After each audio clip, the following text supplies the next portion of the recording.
नमस्कार साथियों, जय हिंद, वंदे मातरम। समय बहुत कम है। मैंने इससे पहले भी आदरणीय राष्ट्रकवि रामधारी सिंह दिनकर की एक पंक्ति को रूपांतरित किया था कि समर शेष है। तो अब समय नहीं है, चूंकि 23 जुलाई को देश भर के तमाम पूर्व सैनिक और हमारी वीर नारियां, जितने भी माताएं बहनें हैं, वो सब के सब शिरकत करने वाले हैं। सब के सब का जमावड़ा दिल्ली के जंतर मंतर पे होना सुनिश्चित है। चूंकि जो यूरोप में जो हमारे साथ विसंगतियां हुई है, क्या विसंगतियां हुई है यह किसी से भी छुपा नहीं, पूरे देश को पता है। इसलिए कि हमने माननीय सांसद से लेकर माननीय राष्ट्रपति से लेकर के तहसीलदार तक के ऑफिस में, कार्यालय में अपना धरना प्रदर्शन और एक दिवसीय भूख हड़ताल सांकेतिक जो था उसको भी करके देख लिया, ताकि जिला के जितने भी इलेक्ट्रॉनिक प्रिंट मीडिया के, सोशल मीडिया के जितने भी पत्रकार बंधु हैं, सब इस चीज को अपना खबर फैलाएं कि देश के पूर्व सैनिक भी इस केंद्र सरकार के कुनीति से, इस केंद्र सरकार के तानाशाही रवैये से परेशान है। साथियों, 20 फरवरी से, आज से नहीं, 20 फरवरी 2023 से हम पूर्व सैनिक के डेलीगेशन, हम पूर्व सैनिक के साथी लोग दिल्ली के जंतर मंतर पे धरना प्रदर्शन लगातार कर रहे हैं। लेकिन अब बताइए, कैसी केंद्र सरकार है जो जवान और किसान के बदौलत सत्तासीन हुई है और इसने और गला भोंक भोंक करके माननीय प्रधानमंत्री जी ने कहा था, सभी नेताओं ने कहा था, जीत का सेहरा लिया था कि हमने दिया और हमने दिया, जो आज तक किसी ने। अरे मैं भी थैंकफुल हूं आपका, मैं भी आभारी हूं, पूरा देश आभारी है, सेना आभारी है कि आपने वन रैंक वन पेंशन दिया। फिर जवान और जेसीओ कह के जिस वन रैंक वन पेंशन को आपने जवान और जेसीओ को दिया, तो औरोप 2 में फिर क्यों उसका ले लिया? आज इसी विसंगतियों के खिलाफ 20 फरवरी से हमारे जवान जेसीओ के प्रतिनिधि मंडल दिल्ली के जंतर मंतर पे धरनारत हैं और क्रमवार 30 अप्रैल से पहले 3 अप्रैल को हम लोगों ने अपने स्थानीय सांसद जिलाधिकारी को दिया था, फिर 30 अप्रैल को स्थानीय सांसद को पत्र दिया, ज्ञापन दिया, उसके बाद तहसीलदार लेवल पे धरना हुआ, फिर एक दिन का सांकेतिक भूख हड़ताल हुआ। हमने चरणबद्ध तरीके से जो कुछ करना चाहिए जन जागरण में और पूर्व सैनिकों के इकट्ठा करने के लिए सब कुछ किया। फिर भी यह अंधी और बहरी केंद्र सरकार देश के जवान और जेसीओस के ऊपर इस तरह से अन्याय कर रही है, जुर्म कर रही है, सितम ढा रही है। साथियों, मुझे तो केंद्र सरकार की नीति में बहुत बड़ा छल प्रपंच दिख रहा है।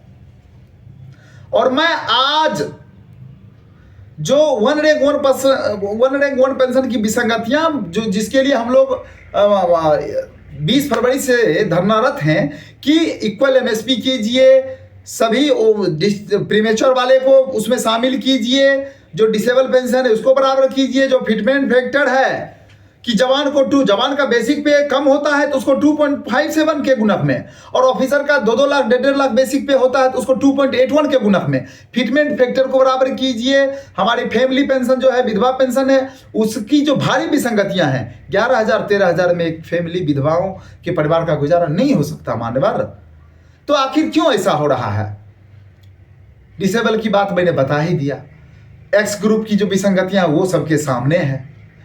फिर क्यों इस सारी चीज को इग्नोर मत कीजिए। आप जवान किसान कह के सत्ता में आए हैं और ये जवान जो अपनी शहादत देते हैं, जो अपने प्राणों की आहुति देते हैं हंस करके, उस जवानों के साथ इस ढंग से बर्ताव शोभनीय है क्या? नहीं शोभनीय। इसलिए अब जवान, आज तक के इतिहास में ऐसा नहीं हुआ कि जवान जेसीओ का कोई संगठन आगे आया, लेकिन अब जवान जेसीओ का संगठन बना। 28 लाख हम पूर्व सैनिक हैं। हम 15, जब इक्वल एमएसपी की और डिसेबल पेंशन बराबर की बात करते हैं तो हमारे आने वाली पीढ़ी भी इस रेंज में आएगा।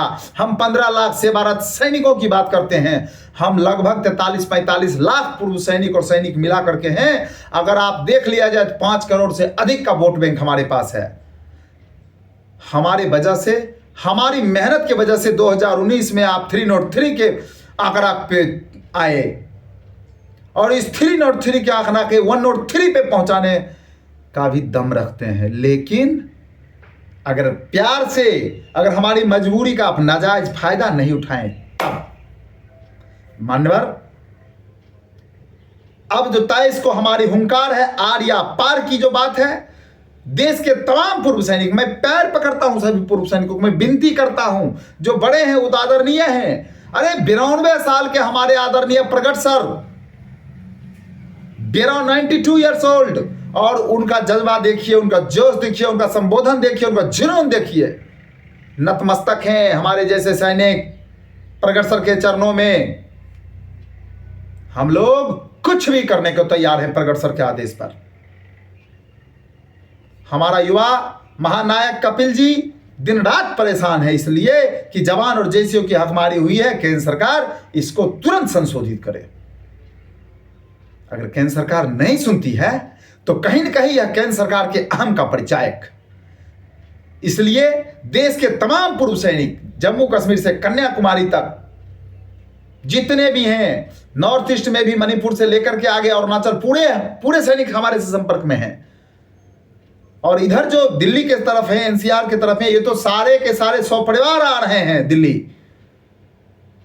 इसलिए देश के तमाम पूर्व सैनिक पहुंचिए और इस आंदोलन को सफल कीजिए।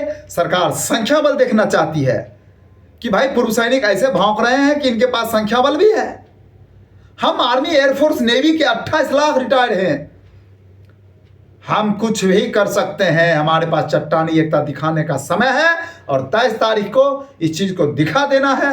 हम सभी पूर्व सैनिक से पुनः विनती करते हैं, भूले नहीं, 23 तारीख को 9:30-10 बजे तक जंतर मंतर किसी भी सूरत में पहुंच जाना है।